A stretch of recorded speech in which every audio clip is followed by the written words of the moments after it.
ओम प्रकाश राजभर जी के पास कोई जनाधार नहीं है, न तो कोई उनको नेता मानता है। स्वयं में ओम प्रकाश राजभर जी का इतना जनाधार नहीं है कि वो स्वयं में अकेले चुनाव लड़के जीत लें। वो अगर गठबंधन नहीं रहा होता समाजवादी के तो निश्चित तौर से वो विधायक नहीं बनता। किसी पार्टी से उनका गठबंधन न हो, राजभर जी का एक सीट वो निकाल, अपनी स्वयं की सीट निकाल करके दिखा दे तो बताइएगा।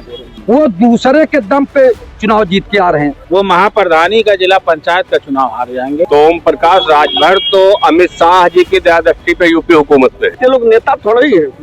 ये ओम प्रकाश राजभर जो डमरू बाज, ये बिन पेंदे के लोटा है। नमस्कार, आप देख रहे हैं सैम टीवी और मैं हूं अमन सिंह बस आपके साथ। यूपी की सियासत में ओपी राजभर एक ऐसे नेता है जिनको लेकर हर नेता अपनी बयानबाजी दे देता है, उनको चैलेंज कर देता है। एक बार फिर से समाजवादी पार्टी के सांसद धर्मेंद्र यादव ने उन्हें खुला चैलेंज कर दिया है कि राजभर में हिम्मत है तो अकेले चुनाव लड़कर दिखाएं। तो आज इसी पर लखनऊ के तमाम लोगों से बातचीत करेंगे। आखिर क्या लगता है, राजभर जी के पास इतना जनाधार नहीं है कि अकेले चुनाव लड़कर चुनाव जीत पाए? इसके पहले जब राजभर जी चुनाव लड़ते थे तो कितना वोट पाते थे उसकी गणना कर लीजिए। जो है प्रकाश राजभर जी को जनता, उनका समाज उनको नेता मनबे नहीं करता है। कहने के लिए तो राजभर समाज के नेता हैं, लेकिन उनका समाज जो है ओम प्रकाश राजभर जी को नेता नहीं मानता है। क्यों? और आम पब्लिक जो है, आम पब्लिक की बात ले लीजिए। आम पब्लिक ये कहती है जैसे वह कहते हैं कि मैं तो डमरू की तरह हूँ, मैं तो मटरू की तरह हूँ। जो है नेताओं का कोई बात नहीं है, मैं तो जहाँ देखूंगा वहाँ डांस कर दूंगा, जहाँ देखूंगा वहाँ बाजा बजा दूंगा, जैसे चाहूंगा वैसे मैं जो है कर दूंगा। तो जनता ऐसे नेता को पसंद नहीं करती है। जनाधार नहीं है राजभर जी के पास। ओम प्रकाश राजभर जी के पास कोई जनाधार नहीं है, न तो कोई उनको नेता मानता है। वह केवल जो है अपनी बोल और बात से चर्चा के विषय में बना रहना चाहते हैं और वही वह करते हैं। जो है अच्छा, इतना जनाधार नहीं है उनके पास तो काहे हर सरकार में उनको ऑफर दिया जाता है, मंत्री बना दिया जाता है? किस सरकार में? अभी 2 सरकार से यही मामला हुआ है भाई साहब, 2 सरकार से। तो भाजपा में तो मंत्री हैं अभी ना। अरे भाई मंत्री है, 6 विधायक उनके जीते हुए तो मंत्री बना दिए गए हैं।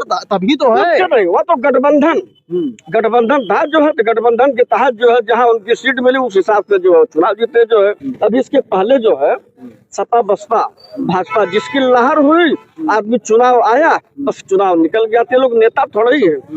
ये ओम प्रकाश राजभर जो डमरू बाज, इनकी बात की कोई वैल्यू वाली नहीं, बोल करके चर्चा में बने रहने के लिए जो है कर दिए है। जो है आपको भी लगता है कि अकेले चुनाव लड़कर नहीं जीत पाएंगे? एक सीट वह अपनी सीट को नहीं निकाल पाएंगे अगर वह अकेले चुनाव लड़े।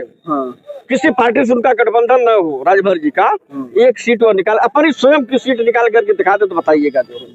क्या लगता है, राजभर जी के पास इतना वो नहीं है जन समर्थन तो उनको मंत्री क्यों बना दिया जाता है?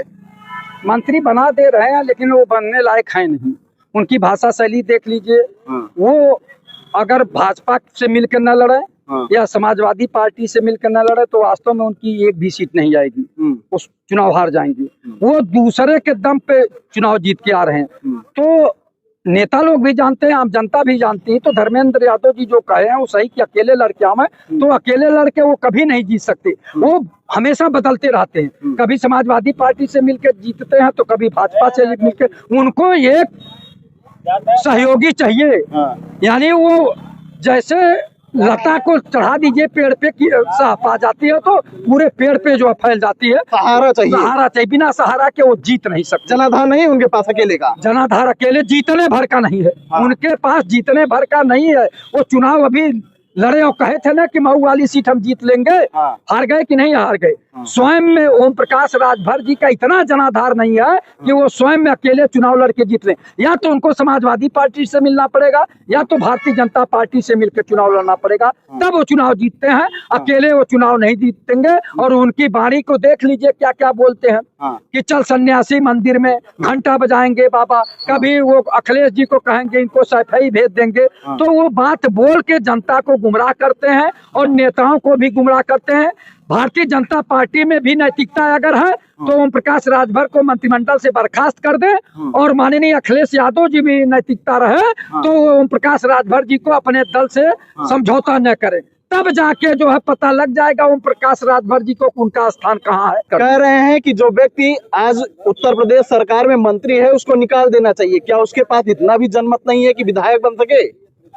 वो अगर गठबंधन नहीं रहा होता समाजवादी के तो निश्चित तौर से वो विधायक नहीं बन पाते।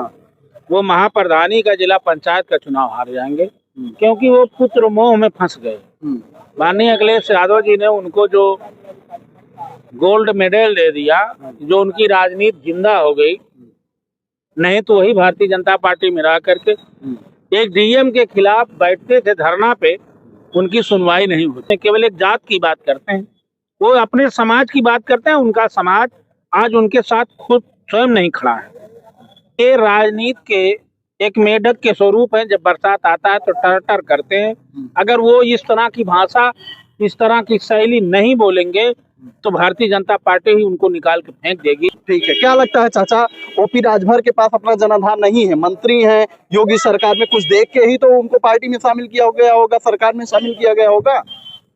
नहीं, ये तो अगर ओम प्रकाश राजभर की आप बात कर रहे हैं तो ओम प्रकाश राजभर तो अमित शाह जी की दया दृष्टि पे यूपी हुकूमत में है, योगी जी की दया दृष्टि पे नहीं है।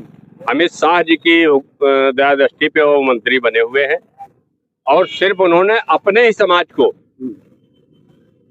जिस समय ये समाजवादी पार्टी के साथ में थे तो उस समय मोदी जी को, योगी जी को क्या क्या शब्दों से नवाजते थे सबको पता है, लेकिन मैं उन शब्दों पे नहीं जाना चाहता हूं। योगी जी एक उत्तर प्रदेश के ईमानदार संत महंत मुख्यमंत्री है, पता नहीं कितना उसको झेल रहे हैं